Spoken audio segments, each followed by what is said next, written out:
They won't get the houses to them, so we're going to take them anyway, because we know they belong to us. We're fired up and fed up. We're tired. We're going to make. These are houses.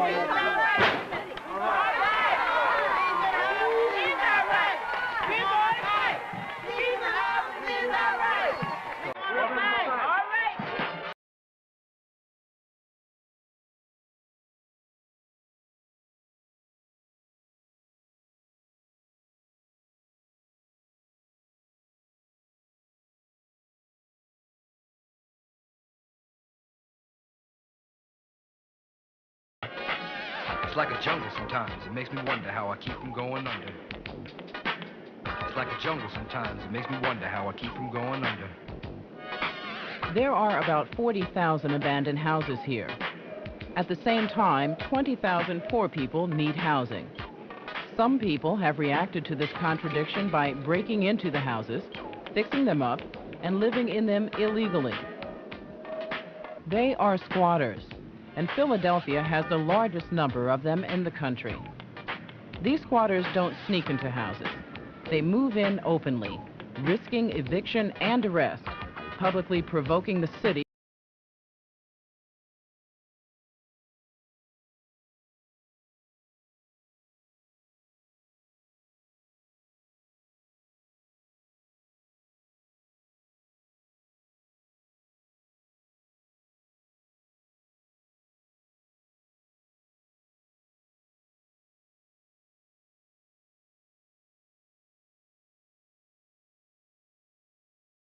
Philadelphia's poor neighborhoods that squatting is a good way to get a house.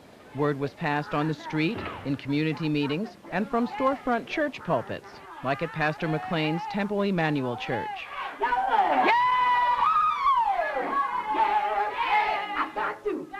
I got to get up. It's time for me to get up. Yes, sir. Somebody. Somebody. Come on, Chief. Come on.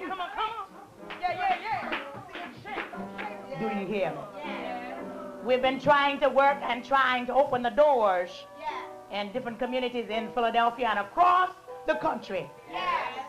Trying to get the city to help the poor. That's what we've been trying to do for the last 4 years. You may have a house, but there's somebody don't have a house. Is that right? Jesus didn't have anywhere to live either. So we could typify him as a squatter. Amen. Gloria Giles needs a place to live. She is a 22-year-old single mother. Gloria and her 3 children, Latasha, Kaisha, and Richard, live with Gloria's mother, brother, and sister in Southwest Philadelphia. Gloria heard about squatting from friends. This is my mother's house, and being overcrowded, it means like Latasha would have to sleep. She sleeps here, and Kaisha and Richard and I, we sleep over in this bed over here, and Kaisha sleep at the bottom, and me and Richard sleep up at the top. I felt like it was time for me to better the kids' situation instead of being all cramped up together.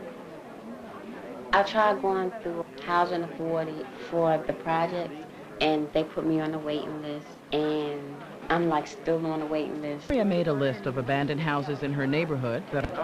She researches city records for information about their owners and the tax debt. What I'm doing is looking up the street address and the house number first, and then going to the tax lien report and looking up how much taxes and who owns it.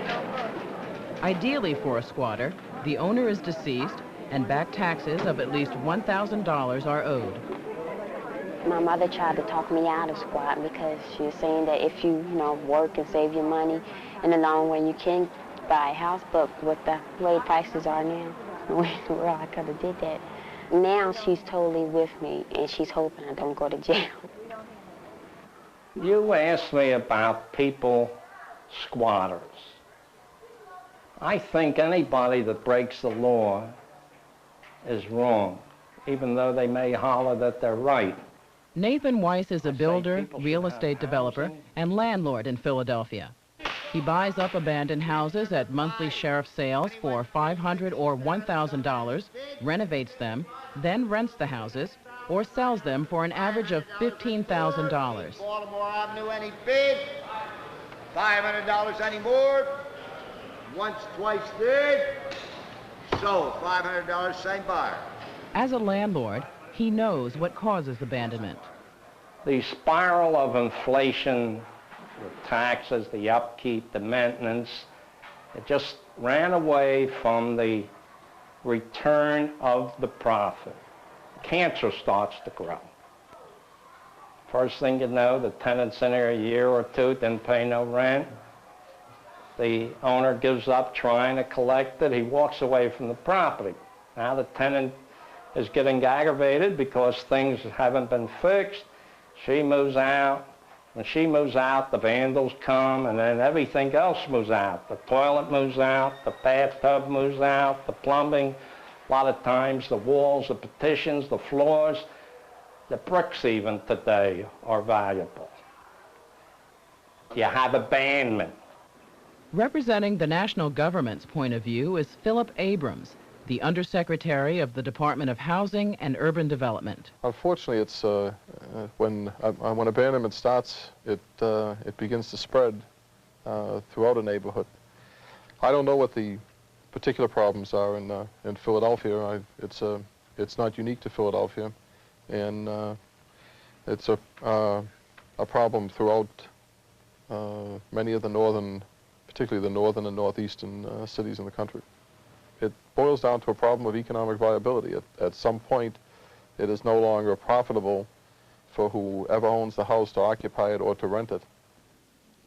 I think that we are probably better off than New York, Chicago, Detroit, and probably a little worse off than Los Angeles. W. Wilson Good is Philadelphia's new mayor. He was the city's managing director from 1979 through 1982, the highest city official to deal with the squatters. 24,000 abandoned houses, as I see it, out of a total of 80,000 houses is a significant number, but the number is on a decline. In 1970, the number was 45,000. And I think that because it is on a decline, that I'm optimistic that we'll be able to turn the whole thing around. You turn over here, you'll see a property. It's in good shape. I mean, it's clear that a family could move into that property without a lot of difficulty. John Street has been a member of the Philadelphia City Council since 1980, where he's been an advocate of squatters' rights. What we will do is we will refuse to let people occupy these properties. We let them stay vacant, knowing full well that they will be vandalized. Then, once the windows go, then we have to start picking up the cost of cleaning and sealing them. And when they go beyond the point when they can be fixed, then we'll spend $3,000 to $5,000 to tear them down. In my view, we have every right to literally infringe upon the property rights of these owners who have neglected and abandoned these properties. I don't know any reason why a person ought to have a right to own a property in a neighborhood, don't pay the taxes. That property clearly constitutes a public nuisance, and then we say we won't let a family live in that property and abate that nuisance because somebody may be offended somewhere along the line. I am offended by a person who owns a property in North Philadelphia, won't pay the taxes, won't keep it up, and tells me that I can't do anything about it.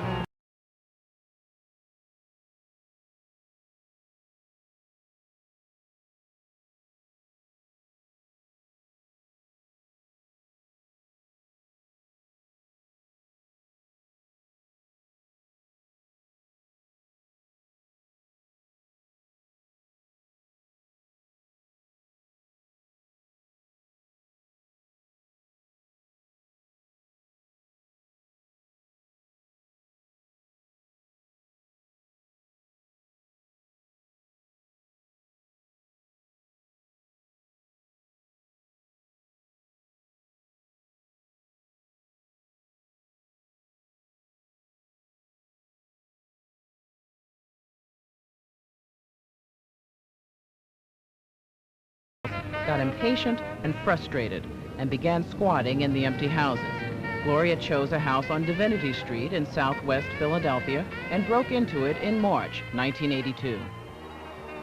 And then we took the board off of the window and just like climbed through the window because the window was broken. After we looked around, saw that the house was in good condition, we put up this big sign that said, "This house now belongs to Gloria Giles." This is to let the city of Philadelphia know. When Gloria decided to become a squatter, she started working with Grover Wright and the grassroots group he chairs, Acorn. They assist people who want to become squatters. For 40 years, Grover's been a civil rights, church, and labor activist. Well, when I moved to Philadelphia, well, right away I began to think about what can we do as a community, because I've always, well, I came up with a family of 18, so I'm a people's man.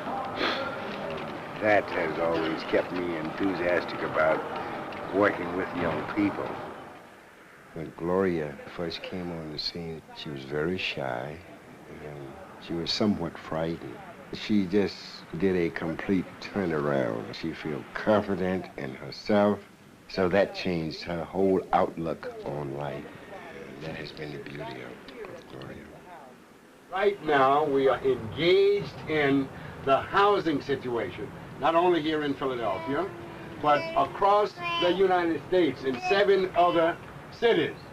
So you're not alone in this. Grover and Gloria run weekly orientation meetings for people who want to become squatters. Gloria, why are we squatting and what have you done so far? It is illegal what we're doing, but you have to believe within yourself. Like you said, you want to know why people are on waiting list so long. You know, I can't answer that, and they're not going to answer it. Only thing I can say is you have to believe within yourself. Is this something that I want to do? Am I going to get out there and fight for what I believe in? As it is, I'm squatting. I called last week about a house. They've investigated it for me, and I'm going to squat Friday. I need a home and a roof over my family. Now, see, this is what we're telling you. And this is the things that we were asking from the members of the group. Why do you want to squat? The reason for wanting to squat. We are standing behind you. When we stand out there and say, we're fired up, we can't take it no more, she can say that with us. We're fired up, we ain't taking no more. We're fired up, we ain't taking no more. We're fired up, we ain't taking no more. We're fired up. Squatting increased.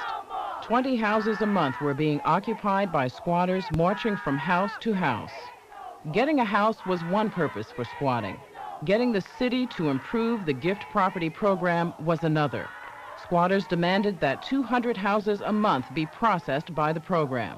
Responding to the squatters' actions, Councilman Street offered a proposal to protect squatters. What I've done is introduce a bill into the City Council of Philadelphia which would allow us to take a vacant abandoned property, evaluate it, evaluate a prospective occupier of that property, put them in that property lawfully and legally, all within about a 14-day period.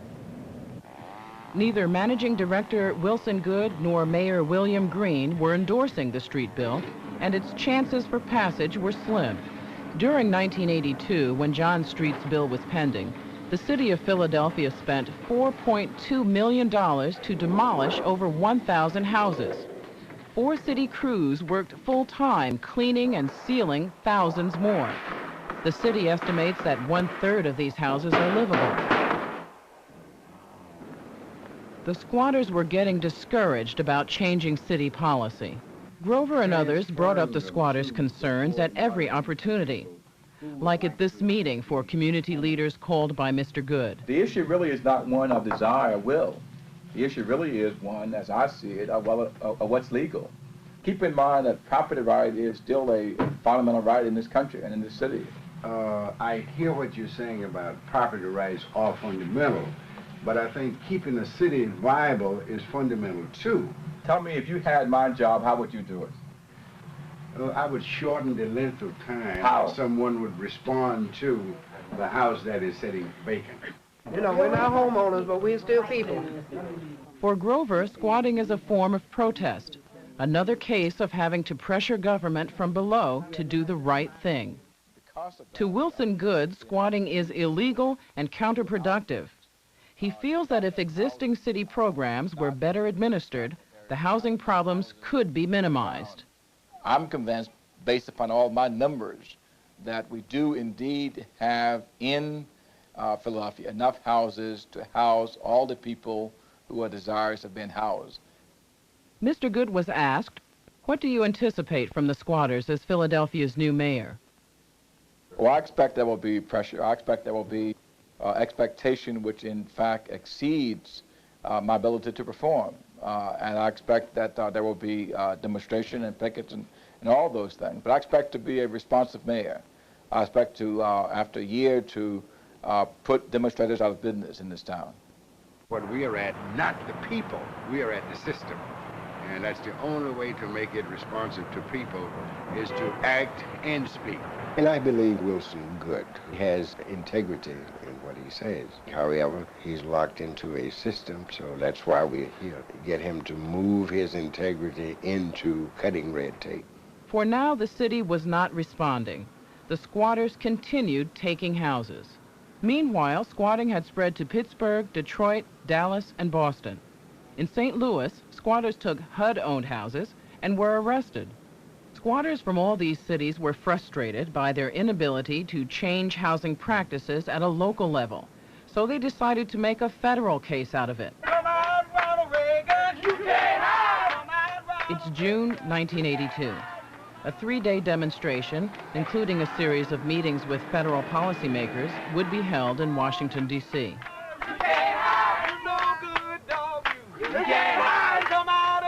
Gloria continued fixing up her house. In the meantime, she's become a leader in the national squatters movement. Gloria and the other squatters knew they would not be welcome in Washington, but they went to get recognition for their claim that decent housing is a right. It takes directions to do this. Pitch it, honey, pitch it. Well, stand up in front of another tent. You know you're going to have enough room directly in front of another tent. There are over 2 million vacant abandoned housing units in the United States, enough to house the 5.6 million people living in substandard housing. The Reagan administration's housing policy is to encourage new housing development in the private sector by lowering taxes for developers and creating a better climate for investors. What made you decide to come here today? Because the housing problem, I had been on the waiting list.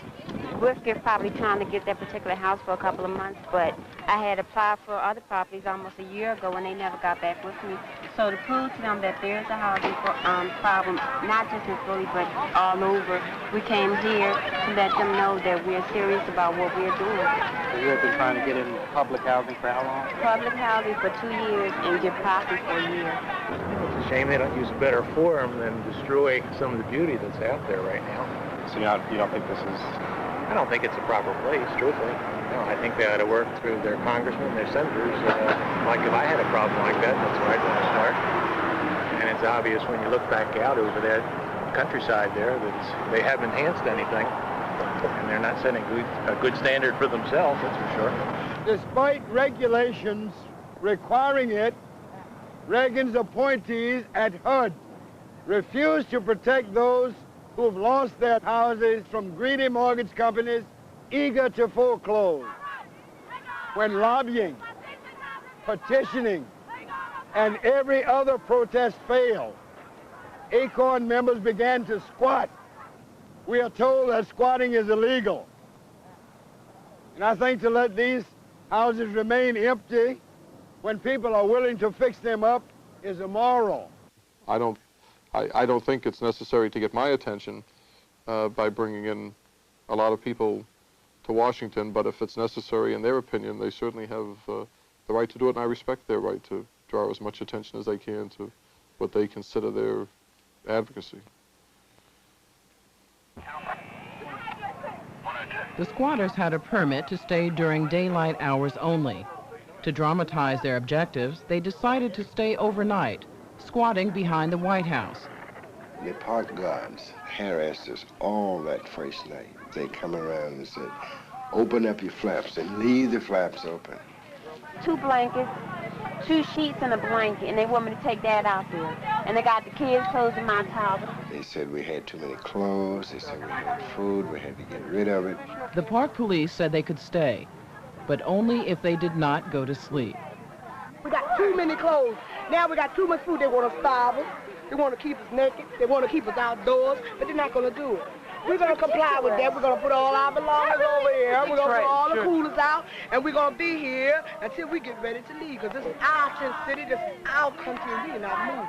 Although we have to die, we gotta hold up the bloodstained banner. We sang, we prayed, some of us silently cussed, but we did not sleep at all. And it was pretty cold that night, too.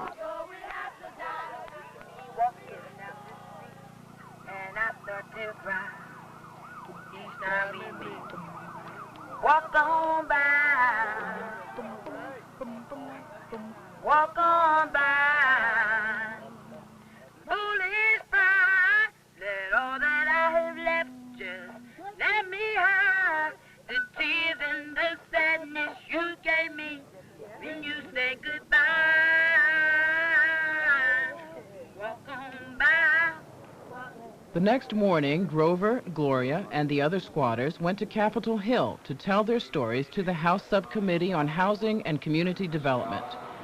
And as of today, the city or federal housing programs in Philadelphia are still not doing the job that they're supposed to be doing, which is helping low-income people. After a year of living in that apartment and trying to find decent housing for my family, going through every agency I could find, my family and I decided to squat in order to find a decent place to live. The squatters' testimony produced a legislative proposal to allocate $20 million to cities for the acquisition and rehabilitation of abandoned houses. The bill has since passed the Congress and was signed into law in November 1983. The trip to Washington offered a kind of a hope that we can take part in the processes that affect our lives. Let it shine, let it shine, I've got the light of freedom. I'm gonna let it shine. Yeah, I've got the light of freedom. I'm gonna let it shine. I've got the light of freedom. I'm gonna let it shine. Oh, let it shine, let it shine. Yeah, down at the White House. I'm gonna let it shine. Yeah, down at the White House. I'm gonna let it shine. Yeah, down at the White House. I'm gonna let it shine. Let it shine. Let it shine. Let it shine. This little light. Philadelphia finally established a program to get houses to squatters. The protesters built enough public pressure to get the city council to pass the street proposal unanimously. It took effect in July 1982. But it takes at least a year for the new program to turn over a house to a squatter, and there's no funding for rehabilitation. The homeless find the program inadequate, and squatters continue taking houses illegally. I'm gonna let it shine. Oh, shine, shine, shine, shine. I'm gonna let it shine. In July 1983, Gloria's house was purchased for her by the city as part of a new agreement with the squatters. She expects to get the deed to the house soon. By squatting, Gloria Giles and the others got a place to live. They also had a major impact on housing policy in Philadelphia and across the country. But something else happened.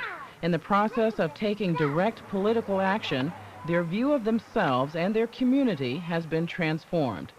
It changed me as far as knowing that I can fight and change the system, and that you have that pulling together as a group, a lot of people can make a difference. Gloria fixed up her house with help from friends, family, and neighbors. She received no government funds to rehabilitate her house. This was the room I was proud of the most. I think knowing how much I did it myself and put into it, it also gives you a feeling that instead of like having somebody come in and do it, you're going to take that much more care of it yourself because you know how hard you work to do it. and Mommy paint the walls, and Mommy put some rug in the house, and Mommy put some windows in, and put some sheetrock up there, and that's all. Now we got a house. Go down Freedom Road. I'm gonna let it shine. Go down Freedom Road. I'm gonna let it shine. Let it shine. Let it shine. Let it shine. Down at the White House. I'm gonna let it shine. Yeah, down at the White House. I'm gonna let it shine. Down at the White House, I'm gonna let it shine, let it shine, let it shine, let it shine. This little light of mine, Lord, I'm gonna let it shine. This little light of mine, I'm gonna let it shine. This little light of mine, I'm gonna let it shine. Let it shine, let it shine, let it shine. All down freedom, I'm gonna let it shine. All